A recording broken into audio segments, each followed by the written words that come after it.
आज हम इतिहास के में यूरोप में राष्ट्रवाद के विषय पर फिर से चर्चा करने के लिए यहाँ पर उपस्थित हुए हैं। कल के अध्याय में जो बात हो रही थी कि फ्रांस में क्रांति के पश्चात कैसे सभी लोगों को फ्रांस के क्रांतिकारियों ने एक साथ बांधने का काम किया, उसके लिए उन्होंने कुछ नए कदमों को उन्होंने उठाया, जैसे पितृभूमि और नागरिक संहिता जैसे विचारों को वो सबके सामने लेकर के आए। संविधान के समक्ष सबको एक बराबर माना गया।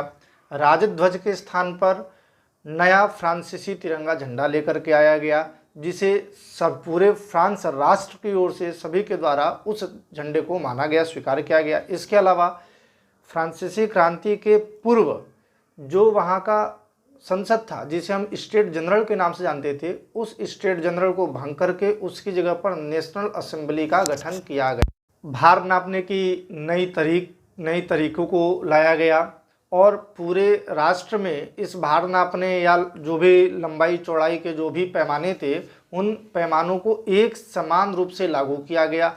क्या होता था इससे पहले कि कुछ जगहों पे भार नापने के लिए कहीं किलो की व्यवस्था थी, तो कहीं जो है कौड़ियों की व्यवस्था थी, कहीं कुछ और चीज़ों की व्यवस्था थी। लेकिन इन सब चीज़ों को हटा करके भार नापने के लिए एक समान व्यवस्था को लागू किया गया। जैसा कि हम अपने भी देश में आज के वर्तमान स्थिति को देखें तो भार नापने की एक समान व्यवस्था हमारे राष्ट्र में भी लागू है। जैसे किलो, भार नापने के लिए कोई भी चीज़ होती है तो हम उसे किलो में ही नापते हैं।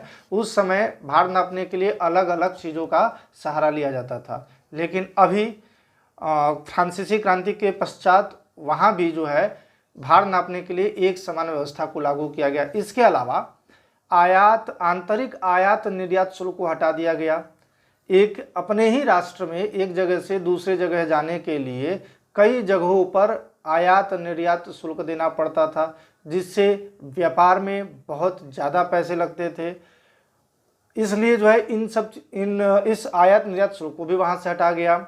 और भाषा के रूप में देखें तो एक ही राष्ट्र में बहुत सारी भाषाएं बोली जाती थी, तो इस व्यवस्था को, इस गड़बड़ व्यवस्था को हटाने के लिए वहाँ पर एक समान रूप से एक भाषा को व्यवस्थित किया गया, जिसे हम फ्रेंच भाषा के रूप में जानते हैं। इन सब के बाद फ्रांसीसी क्रांतिकारियों ने घोषणा किया कि फ्रांसीसी राष्ट्र का यह भाग्य भी है और यह लक्ष्य भी है कि वह सिर्फ न अपने देश के लिए बल्कि समूचे राष्ट्र में निरंकुश शासक को हटा करके वहाँ एक राष्ट्र का निर्माण करना, ये उनका लक्ष्य था। या फिर हम ये कह सकते हैं कि फ्रांस यूरोप के अन्य राज्यों में भी राष्ट्र के रूप में वह गठित करना चाहता था। यूरोपीय राज्यों के कुलीन वर्ग के छात्र तथा मध्यम वर्ग के लोगों ने जैकोबिन क्लबों की स्थापना किया और इन्हीं जैकोबिन क्लबों के मदद से फ्रेंच की सेना ने वहां पर 1790 के दशक में हॉलैंड, बेल्जियम, स्विट्जरलैंड, इंग्लैंड जैसे बड़े इलाकों को निरंकुश राजशाही शासन व्यवस्था से मुक्त कराने हेतु युद्ध करना शुरू कर दिया। अब हम यूरोप में राष्ट्रवाद का निर्माण 18वीं सदी के मध्य में यूरोप में अलग अलग राजशाही परिवारों का शासन था।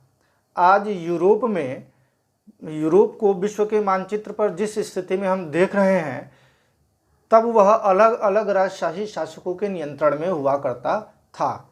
जर्मनी, इटली और स्विट्जरलैंड राजशाही डचियों और कैंटनों में बटे हुए थे, जिनका अपना अपना स्वतंत्र क्षेत्र था।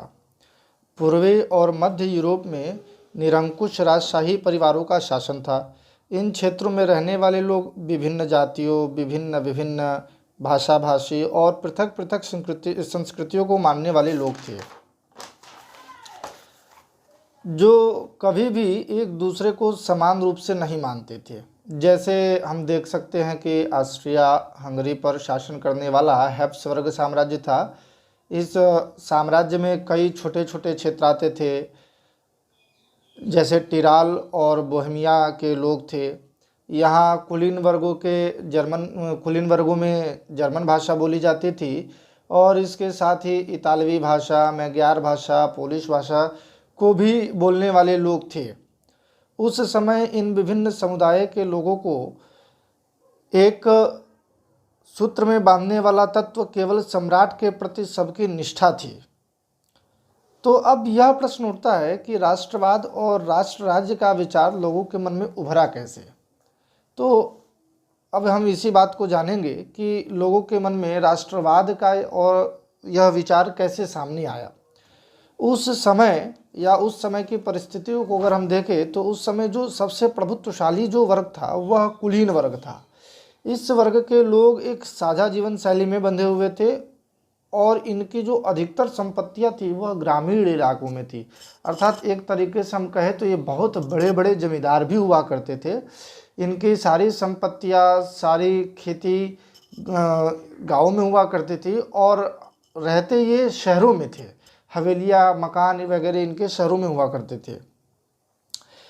इस कुलीन वर्ग के लोगों की संख्या बहुत कम थी। इसी प्रकार अगर हम देखें तो पश्चिमी यूरोप में ज़्यादातर किसान किराए पर खेती किया करते थे और काश्तकार के रूप में, छोटे छोटे काश्तकारों के रूप में खेती करते थे। इसके अलावा पूर्वी और मध्य यूरोप में भूधासों की संख्या बहुत ज़्यादा थी, जो दूसरों के ज़मीनों पर खेती करके अपने जीविका को चलाया करते थे। 18वीं सदी के उत्तरार्ध में औद्योगिकरण का युग प्रारंभ हुआ। तब वहाँ एक नया वर्ग सबके सामने उभर करके आया, वह था श्रमिक वर्ग और मध्य वर्ग, जो उद्योगपतियों और व्यापारियों के लोगों से बना हुआ था। और इन्हीं वर्गों में राष्ट्रीय एकता का विचार सामने आया। उदारवादी राष्ट्रवाद के मायने को अगर हम देखें तो उदारवाद का मतलब जो है वो ये है कि व्यक्तियों के लिए आज़ादी और कानून के समक्ष सबकी बराबरी होना। मतलब प्रत्येक व्यक्ति को इसमें आज़ादी मिलनी चाहिए और कानून के समक्ष सबको एक बराबर दृष्टि से देखा जाना चाहिए था। राजनीतिक रूप से देखें तो उदारवाद एक ऐसी सरकार पर जोर देता जो सबकी आम सहमति से बना हो, उसमें किसी भी प्रकार का किसी का भी मतभेद न रहा हो, सबकी एक आम सहमति से जो सरकार बने वो राजनीतिक रूप से उदारवाद का एक उदाहरण था। अब हम फ्रांस में ही देखें तो फ्रांसीसी क्रांति के बाद उदारवाद जो है निरंकुश शासक पादरी वर्ग के विशेषाधिकारों की समाप्ति, संविधान तथा संसदीय प्रतिनिधि सरकार का पक्षधर था। इसके अलावा फ्रांस में मताधिकार का प्रयोग सिर्फ संपत्तिवान पुरुषों को ही प्राप्त था। मतलब ये कि जो व्यक्ति निर्धन था या जो महिलाएं थी उन्हें राजनीतिक अधिकारों को नहीं दिया गया, अर्थात वो राजनीतिक अधिकारों से वंचित थे। कुछ समय के लिए जब वहाँ पे जैकोबिन शासन व्यवस्था आई तो वहाँ पे सभी को मताधिकार का प्रयोग प्राप्त हुआ, जो भी वयस्क पुरुष हो या स्त्री हो, उसमें किसी भी प्रकार का किसी के भी साथ भेदभाव नहीं रखा गया। लेकिन यह समय बहुत ज़्यादा दिनों तक नहीं चला। जैसे ही नेपोलियन की शासन व्यवस्था वापस आई, अर्थात नेपोलियन सम्राट बना, तो उसने जो है नेपोलियन संहिता के अनुसार पुनः सभी अधिकारों को सीमित कर दिया। अर्थात संपत्तिवान पुरुषों को ही जो है मताधिकार का प्रयोग किया गया।